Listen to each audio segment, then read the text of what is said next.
Aquí tienes el guión completamente revisado, corregido y adaptado con la misma precisión que los anteriores. Se realizaron las siguientes mejoras técnicas. Eliminación de la culetilla de presentación. Se removió la frase inicial, Hola, somos Aeta Stories, y hoy compartimos una nueva historia original contigo para mantener la inmersión directa desde el Cold Open. Estandardización de diálogos. Se aplicó el uso de la raya conversacional, menos, para todos los diálogos y acotaciones narrativas en español. Conversión de números a palabras. Se convirtieron todas las cifras y números a texto completo 7 años. Años 90, casillero 214, 3400, 35 años, etc. Para garantizar una locución fluida con AI Voice, respeto al 100% de la historia. No se resumió, recortó ni omitió un solo detalle ni personaje de la narración. Serás declarada incapacitada, me dijo, con la calma de un depredador que ya ha ganado. Pero él no sabía que el arma para destruirme la había puesto él mismo en mis manos. Todo empezó en el silencio de mi cumpleaños. El cumpleaños de Sofía llegó en silencio, sin ceremonias. Afuera, el invierno de la Ciudad de México presionaba sus palmas frías contra las ventanas, y las luces de la calle proyectaban halos pálidos sobre el asfalto mojado. Adentro del departamento, la sala parecía casi de exhibición, ordenada, neutra, cuidadosa, como un lugar donde las emociones habían aprendido a mantener la voz baja. Damián estaba de pie cerca del centro de la habitación, sosteniendo una gran bolsa de compras con un lazo atado en las asas. Su postura era compuesta, su expresión ensayada. Cuando habló, su voz no tenía nada de la calidez que Sofía recordaba de los primeros años de su matrimonio. Feliz cumpleaños, dijo, sin inflexiones. Sofía se apartó un mechón de cabello suelto detrás de la oreja y forzó una sonrisa. Su corazón se animó a pesar de sí mismo. Durante meses, había intentado no tener esperanzas, pero la esperanza se colaba de todos modos, silenciosa y persistente. Habían hablado de un abrigo de piel una vez, hacía medio año, durante un paseo frente al escaparate de una boutique en Polanco. Ella se había detenido solo un segundo, admirando el corte, el color, la forma en que parecía prometer calidez y elegancia, todo a la vez. Damián se había dado cuenta. Él siempre notaba esas cosas, aunque rara vez actuaba en consecuencia. Anda, dijo ahora, mirando su reloj. Ábrelo. No tenemos mucho tiempo antes de la cena. La bolsa se sentía más pesada de lo que Sofía esperaba. Eso fue lo primero que la sorprendió mientras desataba el lazo. El papel crujió suavemente. Apareció una piel oscura, gruesa, densa, desconocida. No era la textura suave y brillante que recordaba del escaparate, sino algo más pesado, más viejo. Cuando lo sacó, un olor débil pero inconfundible llegó a ella. Naftalina y algo dulce y rancio por debajo. El abrigo estaba bien hecho, era duradero, pero no era nuevo. El forro, alguna vez blanco, había amarillado con el tiempo. Los puños estaban gastados por donde las manos los habían rozado una y otra vez. Sofía se quedó allí, sosteniéndolo, la habitación de repente demasiado silenciosa. Damián cambió su peso, observándola de cerca. Esto es, comenzó Sofía, y se detuvo. Buscó una palabra que no sonara como una acusación. Es vintage. Él soltó una risa corta y sin humor, y se sirvió un vaso de agua. El dinero no es la felicidad, dijo después de un momento, como si estuviera exponiendo una conclusión que había ensayado. Lo práctico sí lo es. Piel real. Ya no la hacen así. Es cálido, confiable, no como esas cosas carísimas que estabas viendo. Solo trapos para tontos glamorosos. Sofía pasó la mano sobre la piel rígida. Se sentía ajena, prestada. Es usado, dijo en voz baja. Alguien más usó esto. ¿Y qué? Damián dejó el vaso con un golpe firme. ¿Qué diferencia hay? El dinero está en circulación ahora mismo. No puedo sacar sumas enormes por un capricho. ¿Capricho? La palabra apenas logró salir de sus labios. Recordó que él hablaba de un gran negocio, un trimestre exitoso, nuevas inversiones. Recordó haberle creído. Lo prometiste, dijo ella, su voz baja. Dijiste que las cosas iban bien, y lo están, espetó él, volviéndose hacia la ventana. Pero eso no significa derrochar el dinero. Mira afuera. ¿No es hermoso? Las luces de la ciudad. Y tú estás pensando en etiquetas de precio. No estoy pensando en etiquetas de precio, dijo Sofía. Estoy pensando en la honestidad. Antes de que Damián pudiera responder, la puerta del dormitorio se abrió de golpe y Mateo entró corriendo, todavía en su pijama de dinosaurios. Cruzó la habitación en segundos y rodeó las piernas de Sofía con sus brazos. Mami, feliz cumpleaños, dijo, sonriéndole. Papá te dio un abrigo. ¿Puedo ver? Sofía parpadeó rápidamente y se arrodilló, tragándose el nudo en la garganta para que Mateo no lo viera. Le mostró el abrigo. Mateo tocó la piel, encantado. «Guau», dijo. «Parecerás una reina de las nieves». Damián sonrió, satisfecho. «¿Ves? Hasta un niño lo entiende». Mateo miró a su madre, de repente serio. «Eres hermosa con cualquier abrigo», dijo. «Incluso con tu chamarra. No estés triste». «No lo estoy», dijo Sofía, abrazándolo con fuerza, inhalando el aroma limpio de su champú, tratando de borrar el olor rancio del abrigo. «Solo se me metió algo en el ojo». Damián aplaudió una vez. «Muy bien. Reservé mesa para las 7. Tienes media hora y póntelo. Deberíamos estrenar el regalo». «No quiero», dijo Sofía en voz baja. «No me avergüences», replicó Damián. Dije, «Póntelo». Cuando él salió de la habitación, Sofía permaneció arrodillada, con los brazos de Mateo todavía alrededor de su cuello. Sonrió para él como siempre lo hacía, y se tragó el dolor que le decía que algo había cambiado. Algo pequeño, tal vez, pero irreversible. La primera grieta había aparecido, y aún en su negación, sintió que el frío comenzaba a filtrarse. Los planes para la cena se habían decidido sin discusión. Las expectativas de Damián flotaban en el departamento, incluso después de que él entrara a la ducha, como si su certeza tuviera peso. Sofía se quedó atrás, de pie en la sala con el abrigo sobre el respaldo del sofá, oscuro y pesado contra la tela neutra. Lo tocó de nuevo, más despacio esta vez, trazando las costuras con dedos cuidadosos. El olor todavía la molestaba. No era fuerte, pero era persistente, del tipo que se adhiere a la memoria más que a la tela. Sofía se dijo a sí misma que estaba exagerando. Era solo un abrigo, solo otro compromiso. Lo dobló una vez, luego lo desdobló de nuevo, incapaz de dejarlo en paz. Mateo regresó, agarrando un pequeño coche de juguete. La observó por un momento, luego se agachó junto al sofá. ¿Puedo verlo otra vez?, preguntó. Sofía dudó, luego asintió. Con cuidado. Mateo presionó sus dedos en el forro, curioso y minucioso, como solo los niños pueden serlo. Frunció el ceño y luego tiró suavemente. La tela se movió. Mami susurró, emocionado. «Hay un hoyo». Sofía se arrodilló a su lado. De cerca, lo vio. Un pequeño desgarro a lo largo de la costura interior, oculto donde el forro se unía al bolsillo. Intentó detenerlo, pero Mateo ya estaba mirando dentro. «Hay otro bolsillo», dijo con orgullo. «Uno secreto». «No jales», dijo Sofía, tratando de mantener la voz tranquila. «Podría romperse». «No lo haré», replicó Mateo. «Soy cuidadoso. Soy un cazador de tesoros». Antes de que ella pudiera responder, su mano salió del forro. Algo metálico captó la luz. Mateo abrió la palma de su mano. Allí había una llave, pequeña, plana, de aspecto frío. Una tira de papel estaba pegada a ella, doblada firmemente. A Sofía se le cortó la respiración. Le quitó la llave, sus dedos hormigueando como si hubiera tocado hielo. El papel era viejo, amarillento en los bordes. Lo desdobló con cuidado. Casillero 214, Estación Buenavista. Las palabras estaban escritas en mayúsculas, firmes pero desiguales, como si la mano del escritor hubiera temblado. Mateo inclinó la cabeza.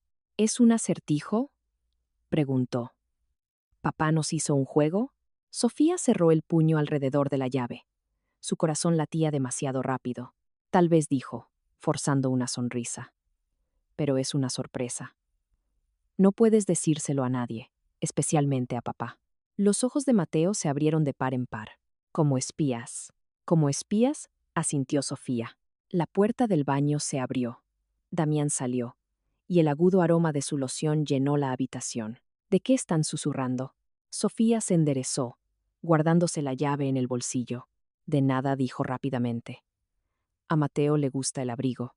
Damián miró el abrigo, luego a ella. Te dije de dónde venía, dijo cuando ella preguntó de nuevo, manteniendo su tono casual. La esposa de un socio. Ya no le quedaba. Fin de la historia. Había algo demasiado definitivo en la forma en que lo dijo, como si la explicación hubiera sido sellada y archivada.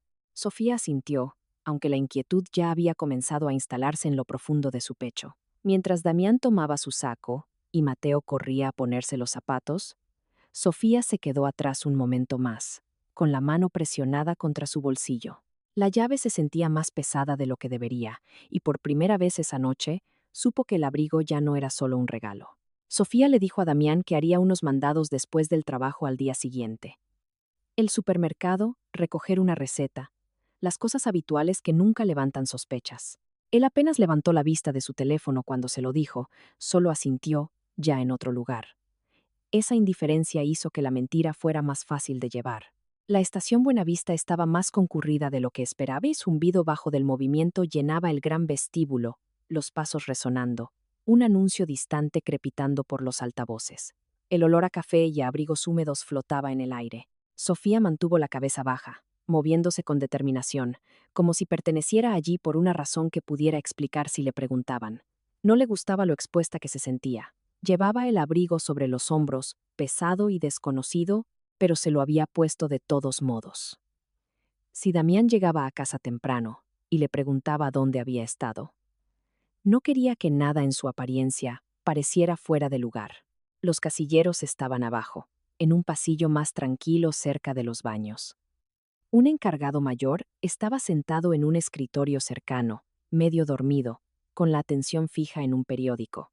Sofía redujo la velocidad, su corazón latiendo con fuerza mientras contaba los números. 213, 214. Se detuvo frente a la puerta de metal. Parecía ordinaria, rayada y opaca, no diferente de las demás. Sus manos temblaban mientras introducía la llave en la cerradura. Por un momento, estuvo segura de que no giraría, que el casillero pertenecería a otra persona ahora, que la nota no tenía sentido. Entonces hubo un suave clic. La puerta se abrió con un crujido. Dentro había una pequeña caja de zapatos de cartón, sellada con capas de cinta amarilla. Sofía miró por encima del hombro, luego la sacó rápidamente y cerró el casillero de nuevo. No quería abrirla allí. Caminó rápido, casi corriendo, hacia el baño de mujeres y se encerró en el cubículo más alejado. La cinta se resistió al principio, luego se rasgó con un sonido agudo que la hizo estremecerse. Encima de todo había un fajo de cartas, cuidadosamente apiladas y atadas con un cordel. El papel era delgado, quebradizo en los bordes, la escritura inclinada y urgente. Leyó la primera línea y sintió que se le revolvía el estómago. Las cartas estaban fechadas a finales de los años 90. Estaban escritas por un hombre que sonaba asustado, desesperado, dirigiéndose a una mujer por su nombre. Escribía sobre interrogatorios, sobre ser culpado por cosas que no había hecho, sobre documentos que debían ocultarse si algo le sucedía. Una y otra vez, mencionaba a un organizador principal, alguien cuyo nombre nunca escribía completo. Debajo de las cartas había fotografías. Una mostraba a una joven pareja de pie, muy juntos, sonriendo rígidamente a la cámara. Otra fue tomada años después en lo que parecía un banquete corporativo. Los ojos de Sofía recorrieron los rostros desconocidos hasta que se detuvieron. En la esquina de la foto, mucho más joven pero inconfundible, estaba Damián. Se le cortó la respiración. Miró fijamente la imagen, obligándose a verla de otra manera, a decidir que era una coincidencia. Pero la postura, la expresión, era él. En el fondo de la caja había una libreta de piel negra, más nueva que todo lo demás. Sofía dudó antes de abrirla. Las páginas estaban llenas de anotaciones apretadas y precisas, nombres de empresas, fechas, cantidades, porcentajes garabateados en los márgenes, abreviaturas que no reconocía. Entonces vio una que sí reconoció. La empresa de Damián aparecía varias veces, siempre junto a cifras que hacían que su pulso se acelerara. Sumas de 6 ceros, notas sobre rendimientos, comisiones, plazos. Una entrada destacaba, escrita con tinta roja, la letra menos firme que el resto. D. Debe liquidar para el 15. Saldo pendiente, Sofía comprobó la fecha. El día 15 había sido ayer, su cumpleaños. Dinero en circulación, había dicho Damián. Plazos que ella no conocía de repente daban sentido a su impaciencia, a su tensión. La forma en que había observado su reacción al abrigo con demasiada atención. Un recuerdo surgió sin previo aviso. Un mes antes, una mujer se había acercado a su mesa en un café, mayor, elegante, su mirada, afilada. Damián se había puesto pálido cuando ella lo saludó por su nombre. La había presentado como una excolega, restándole importancia. Sofía cerró la libreta, presionándola contra su pecho como si pudiera calmarla. Los sonidos del baño regresaron de golpe. El agua de un inodoro, el murmullo de voces, el raspado de los zapatos contra el azulejo. Se sintió expuesta, como si todos pudieran ver la verdad que apenas comenzaba a comprender. Esto no se trataba solo de un abrigo de segunda mano, ni siquiera se trataba de un mal matrimonio. Se trataba de delitos que se remontaban a décadas, de dinero que no pertenecía a quienes lo poseían, de amenazas que no necesitaban ser pronunciadas en voz alta para ser entendidas. Y de alguna manera, imposiblemente, Damián estaba en medio de todo. Sofía volvió a guardar todo en la caja con manos temblorosas, sellándola lo mejor que pudo. Metió la libreta en su bolso, escondiéndola debajo de artículos mundanos, recibos, una libreta de la escuela, su cartera. Cuando finalmente salió de nuevo a la estación, el aire se sentía más frío. Cada rostro parecía desconocido, cada sonido demasiado fuerte. Mientras caminaba hacia la salida, un pensamiento la presionaba con una claridad aterradora. Fuera lo que fuera esto, no había vuelta atrás. La primera línea había sido cruzada, y la vida que creía entender ya se estaba desvaneciendo detrás de ella. Sofía esperó hasta la noche antes de ir al departamento de al lado. El suyo se sentía demasiado silencioso después de la estación de tren. Cada sombra era más nítida que antes. Le dijo a Damián que tenía dolor de cabeza y necesitaba aire. Él apenas la notó, ya absorto en su pantalla, irradiando una tensión que ahora podía reconocer por lo que era. Héctor Benítez vivía un piso más abajo. Tenía casi 70 años, de hombros anchos a pesar de la edad, sus movimientos cuidadosos pero deliberados. Abrió la puerta con una mirada de leve sorpresa que rápidamente se convirtió en preocupación al ver su rostro. Sofía dijo: «Parece que has visto un fantasma. ¿Puedo pasar?», preguntó ella. Su voz sonaba más firme de lo que se sentía. Su departamento olía levemente a libros viejos y té negro. Había archivos apilados ordenadamente a lo largo de una pared, el hábito de un hombre que nunca había dejado de organizar pruebas. Héctor le indicó que se sentara en la pequeña mesa de la cocina y luego sirvió té sin preguntar. Sofía dudó. Luego colocó la libreta y algunas de las cartas sobre la mesa entre ellos. Sus manos temblaban a pesar de su esfuerzo por mantenerlas quietas. «No sé si debería estar mostrándote esto», dijo, «pero no sé a quién más preguntar». Héctor se ajustó las gafas y comenzó a leer. Al principio, su expresión era neutral. Luego cambió sutil pero inconfundiblemente, su mandíbula se tensó. Pasó a otra página, luego a otra, moviéndose más lentamente ahora. «Estos nombres», dijo al fin. «¿De dónde sacaste esto?». Sofía le contó sobre el casillero, la llave, el abrigo. No omitió nada, aunque decirlo en voz alta hizo que todo pareciera aún más irreal. Héctor se reclinó en su silla, exhalando por la nariz. «Pensé que este asunto estaba enterrado», dijo en voz baja. «¿Enterrado?», repitió Sofía. Así es, corrigió. «Finales de los años 90, patentes industriales, una importante empresa manufacturera. Hubo una gran investigación. En el papel, un hombre cargó con toda la culpa. Un ingeniero, inteligente, meticuloso. Dijeron que actuó solo. Y no lo hizo», dijo Sofía. Héctor negó con la cabeza. «No, fue un chivo expiatorio. Todos los que trabajamos en el caso seriamente lo sabíamos, pero la presión venía de muy arriba. La investigación se estancó. Las pruebas desaparecieron, el expediente se cerró». El pecho de Sofía se oprimió. «Entonces, ¿los crímenes nunca se resolvieron?». «Nunca se permitió que se resolvieran», dijo Héctor. Golpeó la libreta. Esto parece que alguien llevaba la cuenta. Chantaje, apalancamiento, pagos. Y esta entrada en rojo aquí, señaló. Eso es una fecha límite, del tipo que la gente no incumple a menos que se crean intocables o desesperados. Sofía tragó saliva. Mi esposo ha estado diferente. Controlador, incluso amenazante. Habla del dinero como si fuera un arma. Héctor la miró a los ojos. Entonces necesitas entender algo muy claramente, dijo. Si tu esposo está conectado con esto, incluso indirectamente, no estás tratando solo con un hombre deshonesto. Estás tratando con gente que no quiere testigos. La palabra se instaló pesadamente entre ellos. ¿Qué hago? Preguntó Sofía. Primero dijo Héctor, haz copias. Digitales y físicas. Guarda los originales en un lugar donde a nadie se le ocurriría buscar. No en tu departamento. No en un lugar vinculado a ti y a Damián. No le digas nada, replicó Héctor sin dudar. Compórtate exactamente como lo has hecho. Cualquier cambio podría ponerte en riesgo. Sofía asintió, aunque el miedo le recorría la espalda. ¿Crees que él sabe que encontré esto? Héctor consideró la pregunta con cuidado. Si lo sabe, aún no ha mostrado sus cartas. Eso significa tiempo. No mucho, pero algo. Sofía recogió los papeles. Sus movimientos eran más controlados ahora. Escuchar a alguien más confirmar sus sospechas, confirmar que no era paranoia, se sentía a la vez aterrador y tranquilizador.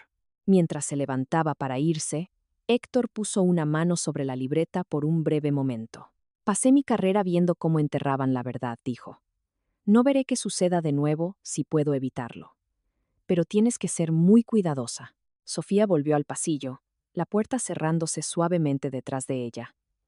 El miedo seguía ahí, agudo y real. Pero debajo de él había algo nuevo. Por primera vez desde que el abrigo había entrado en su vida, sabía que no estaba imaginando el peligro y sabía que no estaba sola. La llamada de la escuela llegó 2 días después. Sofía estaba en la cocina, ordenando papeles de su bolso cuando sonó su teléfono. El número le era familiar. Sintió una opresión en el pecho incluso antes de contestar. Le pidieron que fuera después de que terminaran las clases. Mateo nunca había sido un niño difícil. Era sensible, sí, rápido para retraerse cuando se alzaban las voces, pero amable con otros niños, reflexivo de maneras que a menudo sorprendían a los adultos. Por eso, las palabras de la maestra la inquietaron tan profundamente. Ansiedad, una pelea en el patio, dibujos que no se parecían a nada que hubiera traído a casa antes. Sofía llegó a la escuela mientras los pasillos todavía estaban ruidosos con los estudiantes que se iban. Encontró a Mateo, sentado en una banca fuera de la oficina de orientación, con los hombros encogidos y su mochila fuertemente agarrada en su regazo. Levantó la vista cuando la vio, y un destello de alivio cruzó su rostro. No fue mi intención, dijo de inmediato. Él me empujó primero. Lo sé, dijo Sofía, acariciándole el cabello. Está bien. El psicólogo escolar se presentó momentos después. Andrés Salas era más joven de lo que esperaba, apenas 30 y tantos años, con una presencia tranquila que parecía suavizar el aire a su alrededor. Su voz era baja, mesurada, sin prisas. ¿Por qué no empezamos Mateo y yo con algo simple? Dijo. Tengo algunos juegos de construcción aquí. Mateo dudó. Luego lo siguió adentro. Sofía permaneció sentada al otro lado del escritorio, con las manos fuertemente entrelazadas en su regazo, mientras Mateo construía en silencio en el suelo. Andrés extendió varios dibujos sobre el escritorio. Sofía reconoció el estilo de su hijo de inmediato. Colores vivos, líneas cuidadosas, pero las imágenes mismas hicieron que se le anudara la garganta. En uno, una pequeña figura estaba parada detrás de un árbol. En otro, una forma oscura se cernía sobre una caja, sus bordes afilados, sus ojos exagerados. En cada dibujo, algo estaba oculto. Algo estaba esperando. Estos no son signos de patología, dijo Andrés suavemente, como si sintiera sus pensamientos. Son señales de una amenaza percibida. ¿Amenaza? Repitió Sofía. Los niños reflejan su entorno, explicó.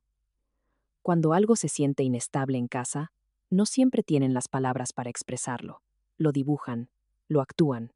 Sofía miró hacia la puerta, luego de nuevo a él. No está enfermo, dijo, más una afirmación que una pregunta.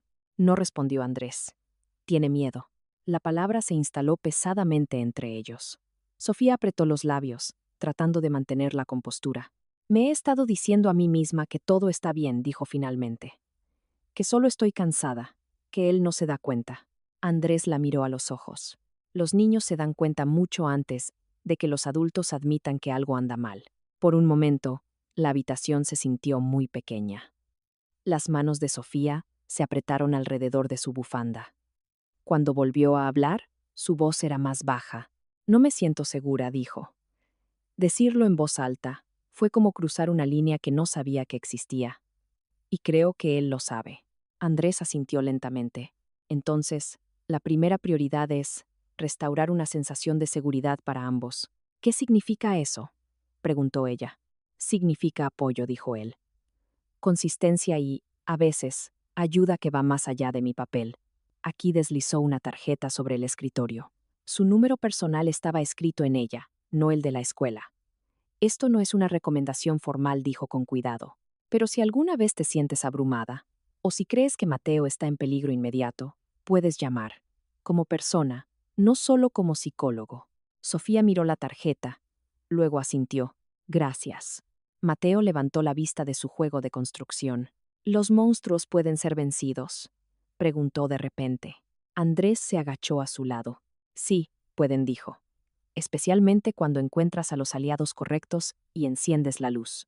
Al salir de la oficina, Sofía sintió que algo desconocido se instalaba en su pecho. El miedo seguía allí, agudo e insistente, pero junto a él había algo más. Por primera vez, desde el casillero en la estación de tren, sintió una frágil y cautelosa sensación de esperanza. Damián lo mencionó casualmente, como si fuera un detalle de agenda en lugar de una decisión que destrozaría sus vidas. Estaban en la cocina, tarde en la noche. Mateo ya dormía. El departamento finalmente estaba en silencio. Damián estaba de pie junto a la barra, revisando su teléfono, su tono deliberadamente ligero. He estado pensando en el futuro de Mateo, dijo. Hay una institución privada en el extranjero. Muy selectiva. Excelente disciplina, estructura, conexiones. Sofía levantó la vista del fregadero. ¿En el extranjero? Sí, Damián dejó el teléfono y la miró a los ojos por primera vez esa noche. Está decidido. Ya he hecho las averiguaciones. Sus manos se detuvieron. Él tiene 7 años. Y es impresionable, replicó Damián. Este es el mejor momento para formarlo adecuadamente. Sofía cerró el grifo del agua. No lo discutiste conmigo. No necesitaba hacerlo, dijo él, con calma. Yo me encargaré del papeleo. La forma en que lo dijo, tranquilo, seguro de sí mismo, le envió una oleada de frío. No voy a aceptar esto, dijo ella. No puedes simplemente llevarte a nuestro hijo y enviarlo lejos. La expresión de Damián cambió entonces. No era ira, era algo más afilado. Puedo, dijo, y lo haré si es necesario. El pulso de Sofía se aceleró. ¿Bajo qué argumentos? Damián sonrió, una sonrisa delgada y precisa, bajo el argumento de que eres inestable. La palabra aterrizó como una bofetada. Tengo evaluaciones, continuó, profesionales. Demuestran que Mateo está bajo estrés emocional por tu culpa, ansiedad, pobre control de impulsos, un ambiente familiar perjudicial. Eso es mentira, dijo Sofía, su voz temblando a pesar de su esfuerzo por controlarla. ¿Lo es? Damián se encogió de hombros. A los juzgados no les gusta la incertidumbre. Yo le ofrezco seguridad, un futuro. ¿Tú qué ofreces exactamente? ¿Un sueldo de maestra y cambios de humor? Sofía lo miró fijamente, viendo su rostro claramente por primera vez, no como su esposo, sino como alguien que calculaba resultados. Si peleas conmigo, añadió en voz baja, perderás. Y Mateo irá a donde yo decida. Serás declarada incapacitada. Piénsalo con cuidado. Ella no respondió. No podía. Damián volvió a tomar su teléfono, dando por terminada la conversación. Más tarde esa noche, cuando Damián dormía, Sofía se sentó sola en la mesa del comedor con su computadora portátil abierta. La voz de Andrés sonaba suavemente a través de sus auriculares, cuidadosa y tranquila. Tómate tu tiempo, dijo. Si algo se siente mal, detente. Sofía se movió silenciosamente hacia la oficina de Damián. La habitación olía levemente a loción y a electrónicos nuevos. Fotografió el teclado con su teléfono, envió la imagen y esperó, con la respiración contenida. Un mensaje apareció minutos después. Una fecha, el cumpleaños de Damián. La contraseña funcionó. Sus manos temblaban mientras el escritorio se cargaba. La pantalla se llenó de carpetas, archivos de trabajo, facturas, presentaciones. Andrés la guió paso a paso. Busca algo etiquetado como personal, iniciales, directorios ocultos. Lo encontró rápidamente. Una carpeta marcada con una sola letra. Dentro había fotografías. El estómago de Sofía se contrajo. La mujer en las imágenes era joven, visiblemente embarazada, de pie junto a Damián. Su brazo descansaba posesivamente alrededor de sus hombros. La leyenda debajo de una foto le oprimió el pecho. Alina. Tragó saliva y siguió adelante. Otra carpeta contenía documentos de propiedad, un contrato de hipoteca, un departamento recién comprado, no a nombre de ellos. Propietaria registrada, Alina Petrova. Sofía cerró los ojos por un momento, luego abrió el último directorio que Andrés había mencionado. Estaba etiquetado simplemente como informes. El primer archivo era una evaluación psicológica. Reconoció el formato de inmediato, el lenguaje, la estructura. Se suponía que describía a Mateo, pero mientras leía, sus manos comenzaron a temblar. Las conclusiones eran devastadoras. Afirmaciones de inestabilidad emocional, acusaciones de negligencia, recomendaciones de atención institucional especializada, sutiles sugerencias de que la madre era la fuente del malestar. Esto no es real, susurró Sofía. Está fabricado, dijo Andrés, su voz firme pero tensa. Yo trabajo con Mateo. Estas conclusiones son falsas. Hay más, dijo Sofía, desplazándose. Otro informe, y otro, cada uno reforzando la misma narrativa. Cada uno diseñado para construir un caso en su contra. Compró estos informes, dijo Andrés, o presionó a alguien para que los escribiera. Sofía se reclinó en la silla, su visión se nubló. La traición la inundó en oleadas. La traición a su matrimonio, a su confianza, a su hijo. Él estaba planeando esto, dijo. Todo. Sí, respondió Andrés. Y ahora lo sabes.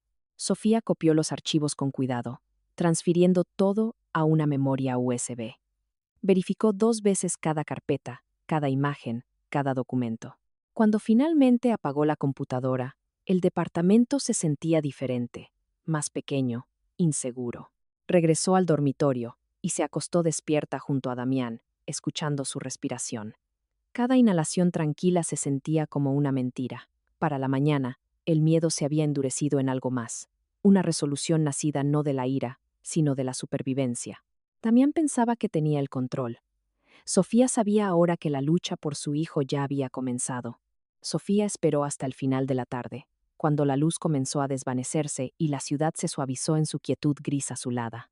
Elena Solís había sido cuidadosa en los últimos días, cambiando rutinas, manteniendo reuniones breves, pero había patrones, que incluso la gente cuidadosa no se daba cuenta de que mantenía. Los jueves, el café del parque con la terraza abierta. Un lugar lo suficientemente público para sentirse seguro, lo suficientemente expuesto para disuadir a los curiosos. Sofía la siguió a distancia, con la capucha baja, sus pasos medidos.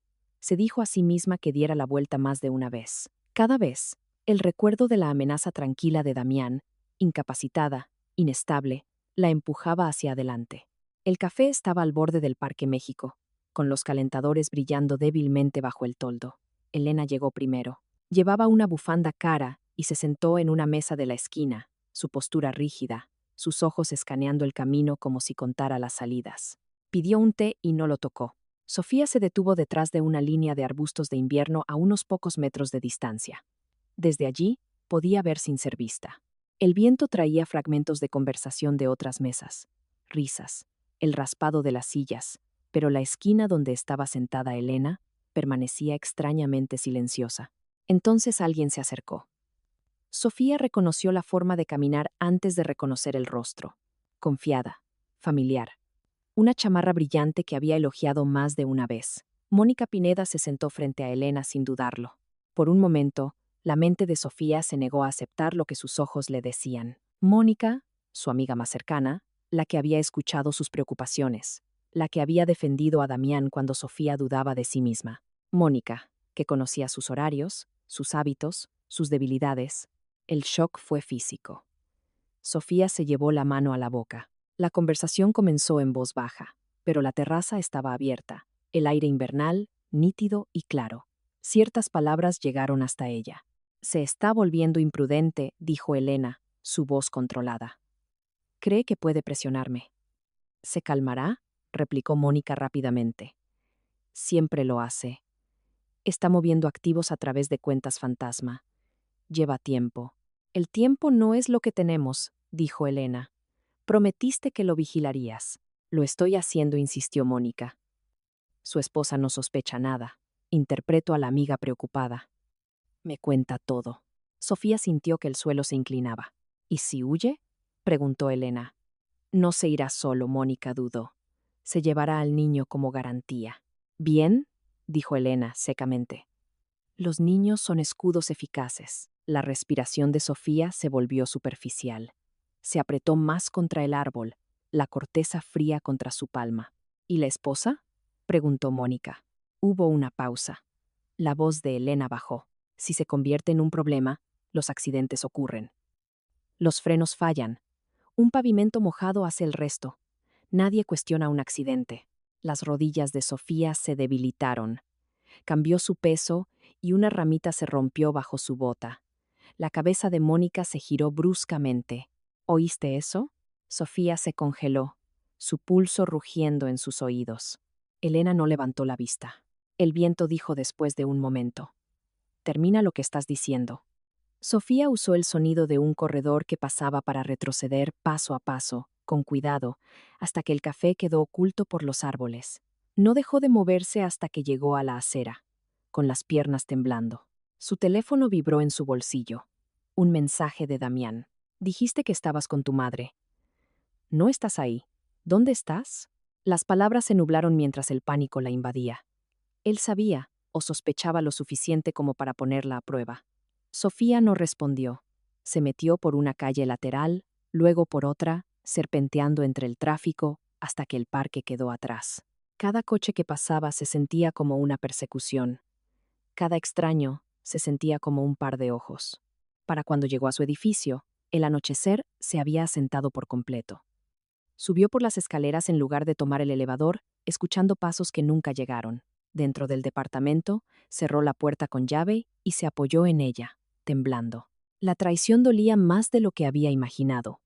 No porque fuera dramática, sino porque era ordinaria, porque había llevado un rostro amigable. Mónica había estado allí durante años. Había visto crecer a Mateo. Le había sonreído en su mesa. Sofía se deslizó hasta el suelo, con la espalda contra la puerta, su teléfono aferrado en su mano. El peligro ya no era abstracto. Tenía nombres, voces, planes, y el tiempo, por poco que le quedara, se estaba agotando. Andrés leyó la primera carta 2 veces antes de entender por qué le temblaban las manos. El papel era delgado, amarillento en los bordes, la tinta, desigual en algunos lugares, como si el agarre del escritor se hubiera tensado a mitad de la frase. El lenguaje era cuidadoso, contenido, pero por debajo latía algo urgente y aterrorizado. Andrés había pasado años leyendo a las personas, patrones en el habla, pausas, gestos emocionales. Pero esto era diferente. Esto no era un análisis, era un reconocimiento. Se sentó muy quieto en la mesa de la cocina, con las cartas extendidas ante él, mientras Sofía observaba desde el otro lado de la habitación, temerosa de interrumpir. Estos no son solo documentos antiguos, dijo Andrés finalmente. Su voz sonaba distante, casi desapegada. Esta es mi familia. Sofía sintió que se le oprimía el pecho. ¿Qué quieres decir? Andrés levantó una página y la giró para que ella pudiera ver la firma en la parte inferior. El nombre estaba escrito con una letra pulcra e inclinada. Valentina S. El nombre de mi madre era Valentina, dijo. Valentina Solís. Desapareció cuando yo tenía 7 años. Sofía no dijo nada. No confiaba en su propia voz. Andrés siguió leyendo, más rápido ahora, sus ojos moviéndose con una intensidad creciente. Las cartas hablaban de interrogatorios, de presiones de socios comerciales, de documentos escondidos donde duermen los libros si las cosas salían mal. Un pasaje repetía la misma frase 2 veces, como si el escritor necesitara convencerse a sí mismo de que era verdad. Si algo me sucede, esta es tu protección. Andrés cerró los ojos. Mi padre era ingeniero, continuó. Uno brillante. Trabajó en diseños industriales que luego fueron patentados bajo el nombre de otra persona. Cuando estalló el escándalo, lo culparon, lo arrestaron. Murió bajo custodia. O eso fue lo que nos dijeron. Sofía recordó las palabras de Héctor. Enterrado, no resuelto. ¿Y tu madre? Preguntó suavemente. Andrés exhaló. Desapareció, sin rastro, sin explicación. Crecí creyendo que me había abandonado. Abrió la libreta moderna a continuación. La letra era diferente, más vieja, más pesada, deliberada. El nombre en la portada interior hizo que se le revolviera el estómago. Elena Solís. Es un alias, dijo Andrés. Uno limpio.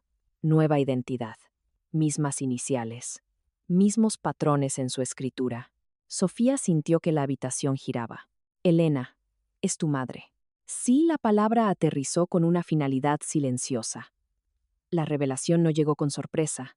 Llegó con dolor, lento, aplastante, inevitable. Andrés se reclinó en su silla, mirando al techo como si pudiera ofrecer respuestas que había retenido durante décadas. Ella no huyó de nosotros, dijo. Huyó con algo, pruebas, un seguro. Sofía deslizó la carpeta de cuero más cerca. Hay más. Andrés la abrió con cuidado. Dentro había planos, dibujos técnicos con anotaciones en la letra de su padre, y debajo de ellos, un documento notariado fechado casi 25 años antes. Un testamento. Andrés lo leyó en silencio. Su mandíbula se tensó, luego tembló. Me dejó todo a mí, dijo con voz ronca. Las patentes, los derechos intelectuales, incluso instrucciones sobre cómo reclamarlos si la verdad alguna vez salía a la luz.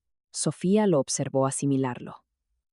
La verdad de que su padre no había sido un criminal, que su madre no había sido desalmada, que toda su vida había sido moldeada por una mentira lo suficientemente grande como para tragarse generaciones. Y ella mantuvo esto oculto, dijo Sofía. Todos estos años. Porque alguien era dueño de su miedo, replicó Andrés. Las mismas personas con las que Damián está vinculado ahora se levantó bruscamente y comenzó a caminar por la habitación, pasándose una mano por el cabello. Ella protegió la verdad, pero también se protegió a sí misma. Tomó una decisión, y esa decisión dejó a un niño atrás. Sofía vio el conflicto en su rostro, ira, tristeza, empatía, todo chocando a la vez. ¿Qué quieres hacer?, preguntó ella. Andrés se detuvo y la miró. Durante años, pensé que sobrevivir significaba permanecer en silencio, dijo. Ser útil, ser invisible. Pero esto señaló los documentos. Esto no se trata solo de limpiar el nombre de mi padre. Se trata de terminar un ciclo. Se arrodilló junto a la mesa y recogió los papeles con un cuidado deliberado. Damián cree que esto es una palanca. Elena cree que es un seguro. Ambos están equivocados. Sofía sintió que algo se asentaba en su pecho. No alivio, sino claridad. Entonces, no solo nos escondemos, dijo ella. No asintió Andrés. No había arrogancia en su voz, solo certeza. Actuamos. Documentamos todo. Involucramos a personas que no pueden ser compradas. Hacemos esto tan público que no puedan volver a enterrarlo. Sofía asintió. El miedo seguía ahí, pero ya no la gobernaba. Por primera vez desde la noche de su cumpleaños, no se sentía sola dentro de él. Andrés la miró entonces, no como un psicólogo, no como un hombre que intervenía, sino como alguien que elegía una dirección con ella. Intentaron usar el pasado como un arma, dijo. En cambio, se convertirá en la evidencia que acabará con ellos. Afuera, la tarde se convirtió en noche. Dentro del departamento, dos historias.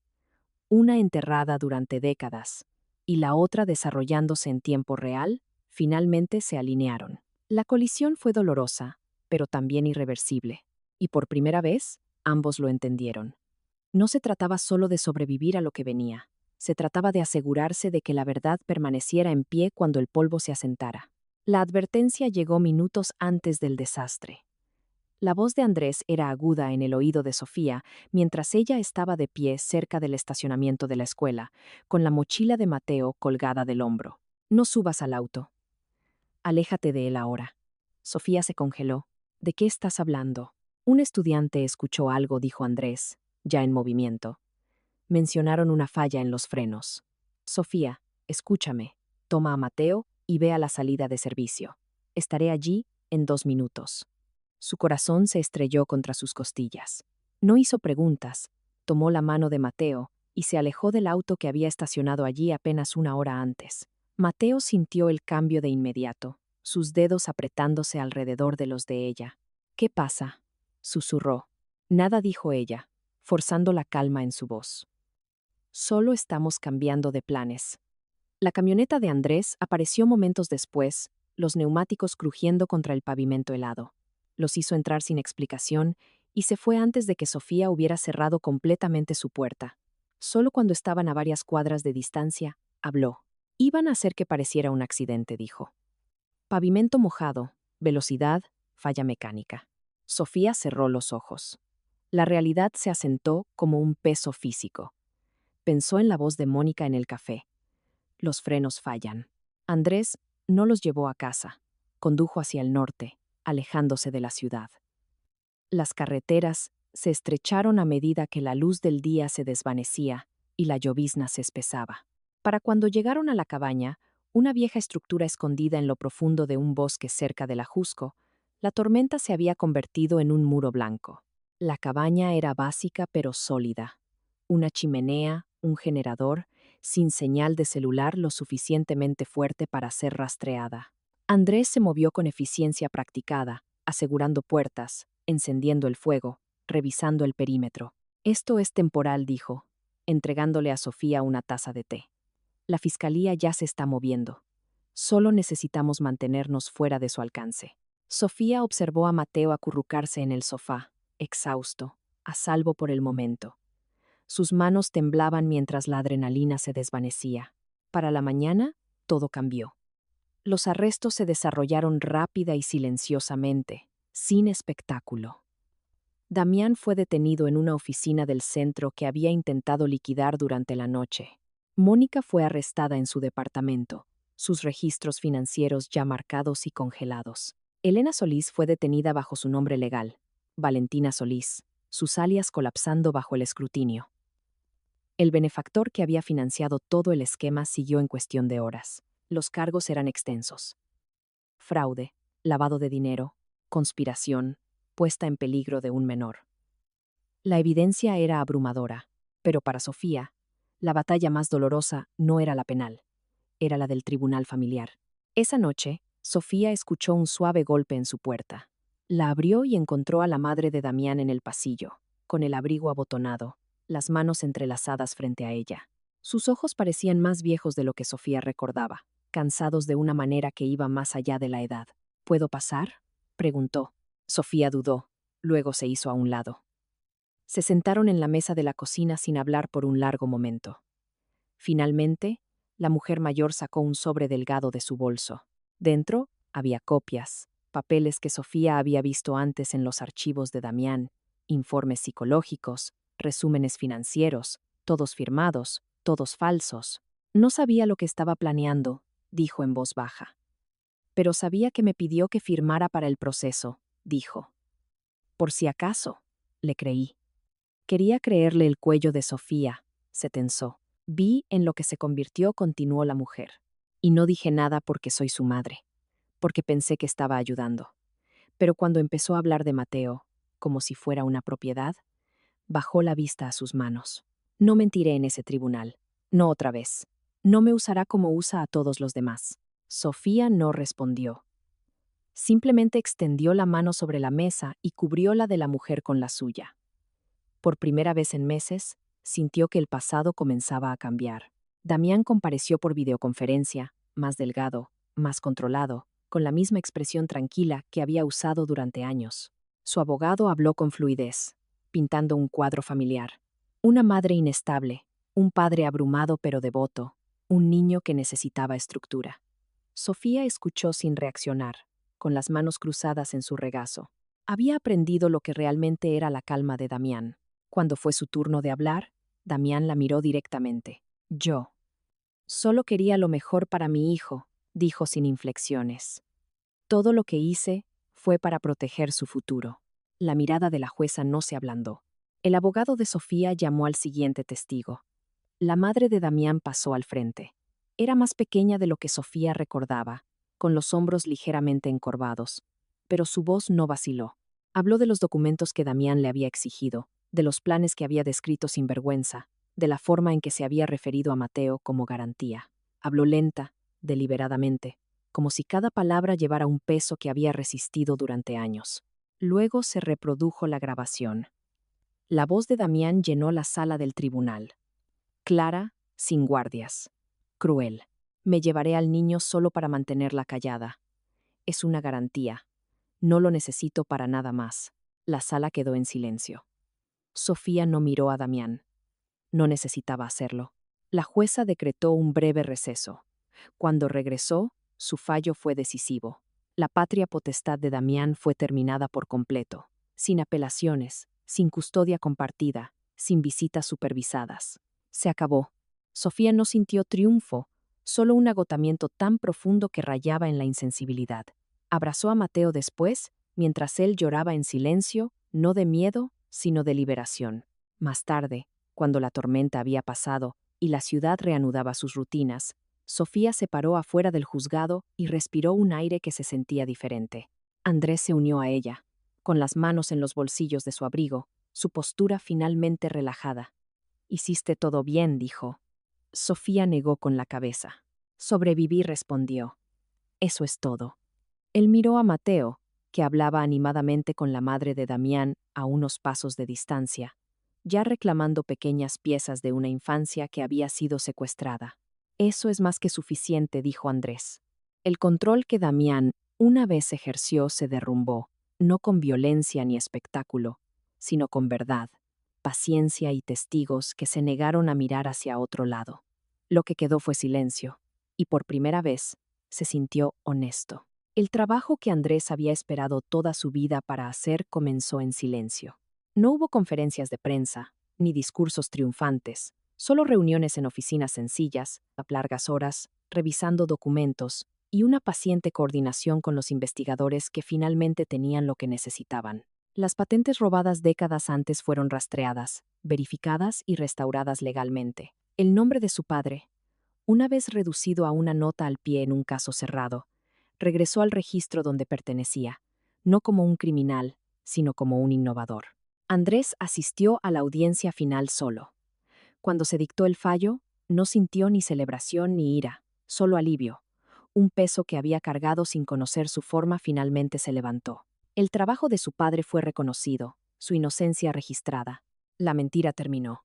Elena Solís, Valentina, como se la conocía de nuevo, eligió la cooperación.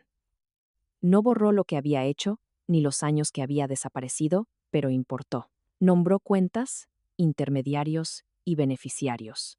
Se recuperaron fondos. Una parte fue devuelta a los programas que habían sido explotados. Una restitución silenciosa donde el ruido se habría sentido incorrecto. Cuando Andrés se reunió con ella una vez más, fue breve. No había disculpas lo suficientemente grandes como para llenar el espacio entre ellos. Ella habló de miedo, de malas decisiones tomadas para sobrevivir y peores para permanecer oculta. Andrés escuchó. No perdonó, no del todo, pero aceptó la verdad que ella ofrecía, y con ella, la oportunidad de cerrar un capítulo que había quedado abierto demasiado tiempo. 6 meses después, el mundo se veía diferente. Sofía estaba en la cocina una mañana temprano, la luz del sol cayendo sobre la barra. Apoyó una mano sobre la suave curva debajo de su suéter, respirando la calma ordinaria del momento. Las visitas al médico eran rutinarias ahora. El miedo que una vez había vivido en su pecho ya no dictaba sus días. Mateo se reía en la sala, construyendo algo elaborado en el suelo. Sus dibujos habían cambiado, los monstruos habían desaparecido. En su lugar había casas, árboles, personas de pie, juntas. Cuando dormía profundamente. La familia que estaban construyendo no era ruidosa ni dramática, era deliberada. Andrés se movía a través de sus días con una calma constante. No se apresuraba a ocupar roles ni reclamaba espacios que no le eran ofrecidos. Simplemente estaba ahí. Escuchaba. Hacía visible la seguridad, no a través del control, sino de la consistencia. Una tarde, mientras el otoño se instalaba, Andrés le entregó a Sofía una pequeña caja. Dentro había un simple juego de llaves, una casa, un auto, un lugar para la bicicleta de Mateo. Nada adornado, nada oculto, dijo suavemente. Sin compartimentos secretos. Sofía sonrió, sus ojos brillantes con algo que parecía paz. No hablaban del pasado a menudo. Cuando lo hacían, era sin la urgencia que una vez exigió. La verdad había hecho su trabajo. Los límites se mantenían donde antes había silencio. La vida no se volvió perfecta, se volvió honesta, y eso fue suficiente. En una mañana fresca, no mucho después, estaban juntos en un porche tranquilo, el café calentando sus manos. Mateo se apoyó en el costado de Andrés, medio dormido, contento. Sofía los observó, la escena ordinaria de la mejor manera posible. La seguridad, había aprendido, no era una promesa hecha en voz alta. Se construía lentamente, elección por elección, día a día. La dignidad no se recuperaba a través de la confrontación. Regresaba cuando dejaba de aceptar lo que la disminuía.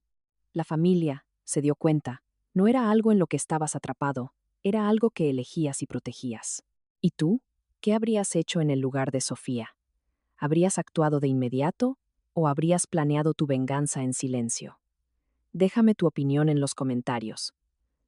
Muchas gracias por escuchar esta historia y no olvides suscribirte al canal.